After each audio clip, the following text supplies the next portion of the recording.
Welcome back to Treerow Rescue. Today is kind of an exciting day. So a buddy of mine,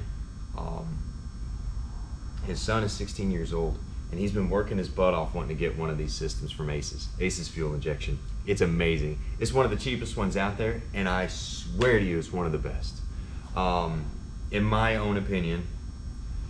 But we're surprising him with an Aces system today, and it's going to be in an 80s model YJ Jeep, so long range off-road. So I guess you could say Aces is going off-road.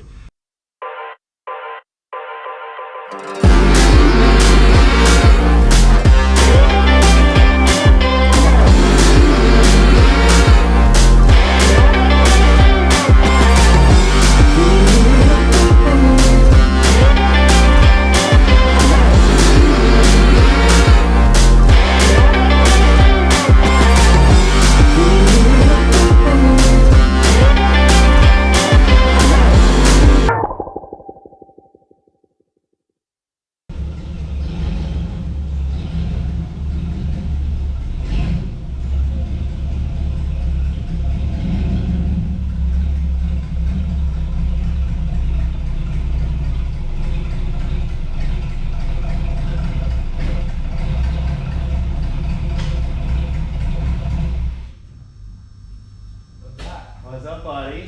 Hola. Well, come here and say hey to the folks. Whoa. What do you think? Sweet. Is that going on here? Surprise! Sweet. Is this the same one? Let's say hey to the Hey, people. what's up? This is Payton. Yep. This is his dad, Todd. Holy. That's what it's going in. Did you? What's the exact year of it again? 89. An 89 YJ. Go take a look around at it. You want to? Yeah, you do. Come on, let's go. I think that'll head it out. That's fine. All right, Payton. Pop the hood. Pop the hood. What do you think? I think Is it going to be cool? It's going to be really cool. It's going to be really cool? I hope the Jeep thinks so too. So this is 305. It's a small V8, but with that, It's a V8. it's going to be awesome. So this is his rig. It's a good looking Jeep, man. Good looking Jeep. Good looking kid, even with the long hair. Whatever. Oh, and I got you some merch. Come here. Merch. Merch. Here we go. Here we go. Aces. Bet on it. Yes, you'll get some Treerow merch here soon. Oh yeah, by the way, I'm working on some merch here soon, hopefully. But anyway, let's get started. We're going to get a few things arranged, and then we're going to get after it. All right, so basically what's going on here is Payton is ensuring that the engine is at TDC while I am unbolting the carburetor and the distributor so we can place the Aces head unit and the jackpot distributor in, and we are going to get to showing you how to lock out the distributor for magnetic timing control. All right, so here's our blackjack distributor. We've got to lock this out, and I'm going to have Payton, I'm going to walk him through how to do it, and so let's get started with it. So the first thing that you need to do, Payton, is you need to remove the distributor cap. Yep.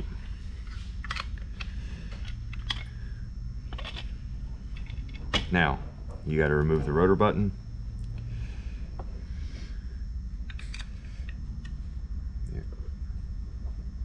Need a better screwdriver, a little bit wider screwdriver. Let me grab you a little bit better screwdriver. Just make sure that's going to be nice and solid in there. We don't want to strip anything. It's stainless hardware. Okay, go ahead and remove the rotor button. I'm struggling. It's fine. So the reason why we're having to do this is, like I said a moment ago, we were running magnetic timing advance. If you was doing a regular mechanical advance, it's got the weights in there. As it increases in RPMs, those weights will fly out, advancing the timing.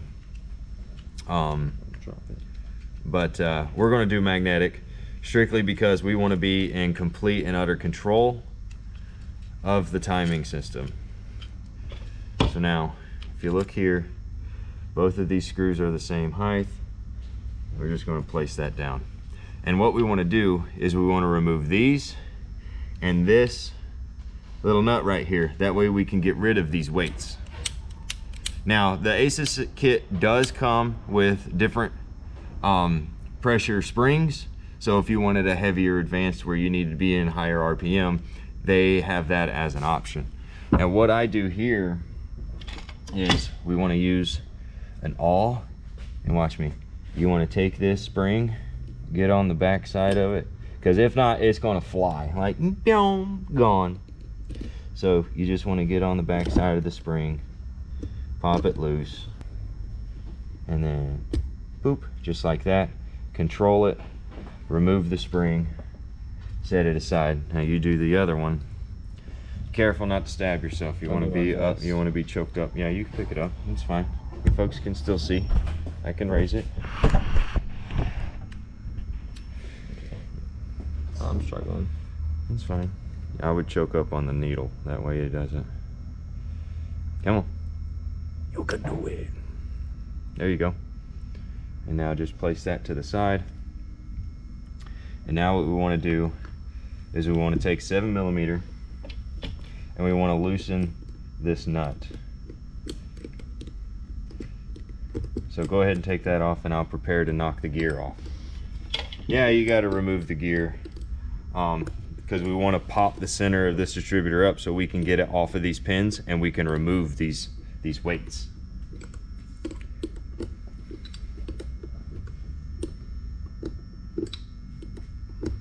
And you will need that nut back, so don't discard it, throw it away, chuck it. Don't do any of that. Place it down in a safe, clean location. That way we can get it back. Now for the fun part. I use wood because it doesn't damage anything. Sometimes on these distributors you got it kind of an imperfection or an imperfect surface on the roll pin.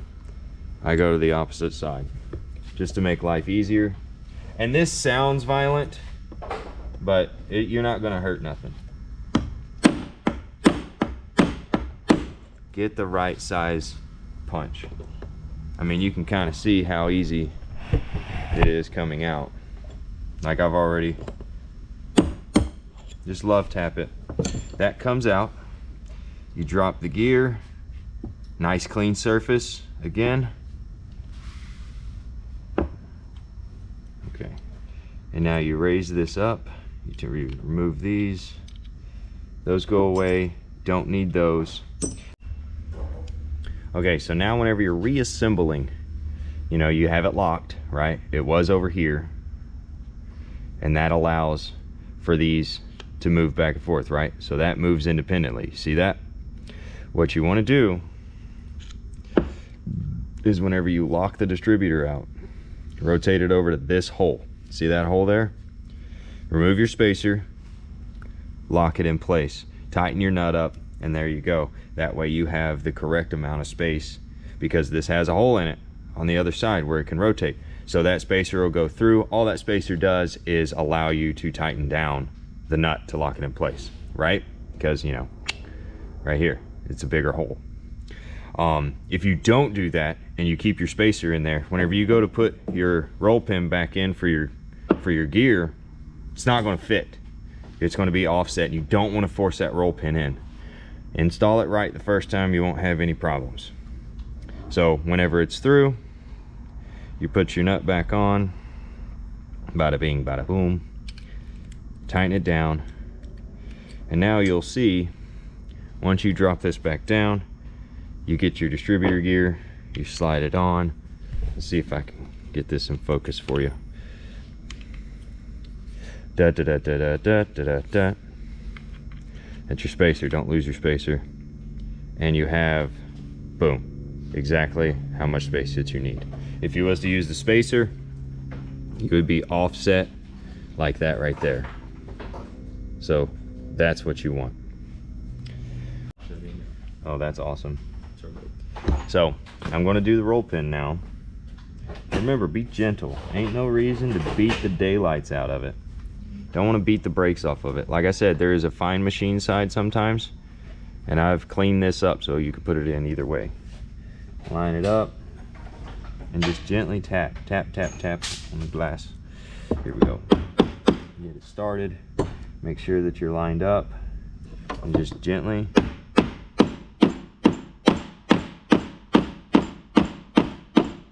Tap it back into place. You start getting close to your gear, use your roll pin again.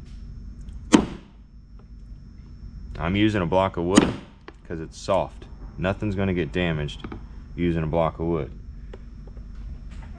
And a ball peen hammer, you know, whatever hammer you got. Just nice and gentle. Flush it up. Check both sides. I gotta go a little bit more. Just a tickle. Both sides are equal. Yep, there we go. Close enough for government work. Now you just put your rotor button on, line it all up, you got it. All right, so it's time for the piece de la resistance. I said that wrong, I butchered it, who cares? You know what I mean. Anyway, I got the distributor in. It's exactly where I want it. My number one's gonna be right in line with the crank. All right, give me the babies. Yeah, here we go. And that's what she's gonna look like. Ain't that pretty? Wham! Yeah, no, not yet, but you know, we're getting there. Wham! So yeah, let me get you in a little closer. There's the Killshot. There's the blackjack distributor, Killshot, EFI. Now we gotta run our wires and we gotta do a fuel system. But that's what initially it's gonna look like, and that's gonna do for part one of Aces Off-Road. That's what I'm gonna call this series. Like I said before, I have talked to the company. As far as they know, they don't have a long-range off-road system. They have, like I said before, they have rock crawlers and stuff like that, but nothing long-range off-road. And well, that's what this kid, come here kid, Payton, that's what he likes to do. He loves to go, like I said, Jeep clubs. He's gonna have an EFI system on his Jeep. How cool is that? And he's 16. Am I screwing up? Probably. Hey, you live and learn, right? Anyway, thank you as always. Like, comment, subscribe. Check out part 2 of Aces Off-Road, where we're going to be doing fuel system in the next video. I'm going to show you how to wire in this fuel system from rear to front, all the way through, including the return line. And I think they're wanting to hook up the fuel gauge, because Ace's harness has a spot for fuel level. So we're going to hook that up because, well, he currently doesn't have a fuel gauge. Nope. With a 14, what is it, a 14?